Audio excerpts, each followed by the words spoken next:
ஆஞ்சநேயர் கோயில் குங்குமத்தை பெண்கள் தலையில வைக்கலாமா வேணாமா அப்படிங்கிற ஒரு ஐயம் இருக்கு. வைக்கலாமா வேணாமா சாமி? ஆதாரம் கொண்டு எதை பின்பற்றுகிறோமோ அது நம்பிக்கை. ஆதாரமற்றது பின்பற்றக்கூடாததாக இருக்கின்றது சார். அதாவது நம்மளுடைய சனாதன தர்மத்துல எல்லா கிரியைகளுக்குமே ஒரு ஆதாரம் இருக்கு. அது போல ஆஞ்சநேயர் என்பவர் யார் அப்படின்னா, அருணகிரிநாதரே ஆஞ்சநேயரை பற்றி வியப்புற்று சொல்லியிருக்கிறார். அதாவது ஆஞ்சநேயர் வாயுவின் மைந்தர், ருத்ரனுடைய அம்சம் நிறைந்தவர். ருத்ரனாலே பிரபஞ்சம் அப்படின்ட்டு நம்ம போன பதிவுகள்லாம் சிந்தித்திருப்போம்.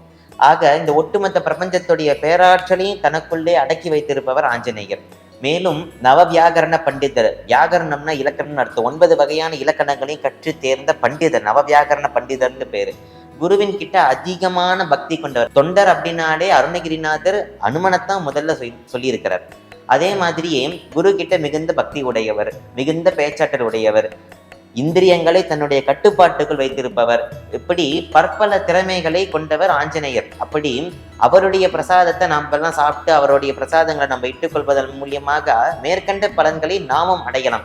ஆக இது எப்படி சொல்லுகின்றார்? இரவி இந்த வெற்றி குரங்கி அரசன் என்றும் ஒப்பற்ற உந்தி இறைவன் என்கி நட்கர்த்தன் என்றும் நெடு நீலன் எரியதென்றும் ருத்ரர் சிறந்த அனுமன் என்னும் ஒப்பற்ற அண்டர் எவரும் இந்த வர்க்கத்தில் புனமேவ அரியதன் படை கர்த்தர் என்று அசுரர்த்தம் கிளை கட்டை வென்ற அறிமுகந்தன் வெச்சுற்ற பண்பின் மறுகோனே அப்படின்ட்டு அருணகிரிநாதர் அனுமன் என்னும் ஒப்பற்ற அண்டர் எவரும் இந்த வர்க்கத்தில் புனமேவ அப்படிங்கிறார். ஆக அடக்கம் ரொம்ப முக்கியம்.